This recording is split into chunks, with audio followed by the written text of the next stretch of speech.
ગાંધીનગરથી મહત્વના સમાચાર ગાંધીનગરમાં આજે ભવ્ય તિરંગા યાત્રાનું આયોજન કરવામાં આવ્યું। સીએમ ભૂપેન્દ્ર પટેલની વિશેષ ઉપસ્થિતિ રહી।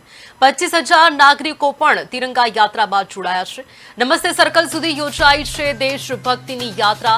વિદ્યાર્થીઓ, પોલીસ, હોમગાર્ડ અને સામાજિક સંસ્થાઓ પણ જોડાયા। 8 સ્ટેજ પર દેશભક્તિના નૃત્ય કૃતિઓ બન્યા છે આકર્ષણનું મુખ્ય કેન્દ્ર।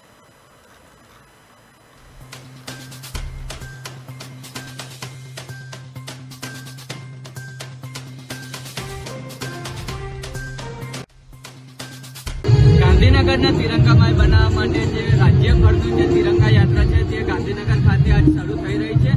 કેમેરામેનને કહીશ કે દ્રશ્યો બતાવવા તમે જોઈ શકો છો કે અંદાજે 25,000 કરતાં વધુ લોકો જોડાયા છે અને સાથે તમે બધાના હાથમાં તિરંગા છે તેવા દ્રશ્યો દેખાઈ રહ્યા છે। હું બતાવવાનો પ્રયાસ કરીશ કે ચારે બાજુ છે સાથે સાથે સ્કૂલના છોકરાઓ છે પોતાનું બેનર લઈને આવી રહ્યા છે। તમે જોઈ શકો છો એનકે સ્કૂલ છે તે પોતાનું બેનર લઈને આવી રહ્યા છે।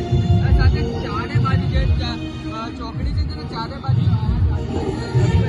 છોકરાઓ આવીને તેમના ઝંડા દ્વારા જે ભારતમાં જે દેશભક્તિ છે તે દર્શાવી રહ્યા છે। તેના આખા રૂટની વાત કરીએ તો જે 24 ચોકડીથી શરૂ થશે ભૂપેન્દ્ર પટેલ દ્વારા અહીંથી શરૂઆત કરવામાં આવશે। ભૂપેન્દ્ર પટેલ દ્વારા જે 24 ચોકડી બાદ ગછો ચોકડી, ગછો બાદ જે છ ચોકડી, છ બાદ જે નમસ્તે સર્કલ છે ત્યાં તેનું સમાપન કરવામાં આવી રહ્યું છે। સાથે વાત કરીએ તો દ્રશ્યો એકદમ ખૂબ સરસ દેખાઈ રહ્યા છે। ઉપરથી આપણે એવું લાગી રહ્યું છે કે ગાંધીનગર તિરંગા દ્રશ્ય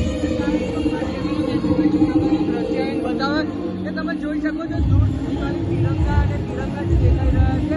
અને તમે જોઈ શકો છો કે આજકાલના જે યુવાનો છે તે દેશ માટે કેટલા પોતાનું સમર્પણ કરી રહ્યા છે દેશ માટે પોતાનું। એટલે ખૂબ એટલે 25,000 કરતાં વધુ લોકો આમાં જોડાય તેવી શક્યતા છે। કેમેરામેન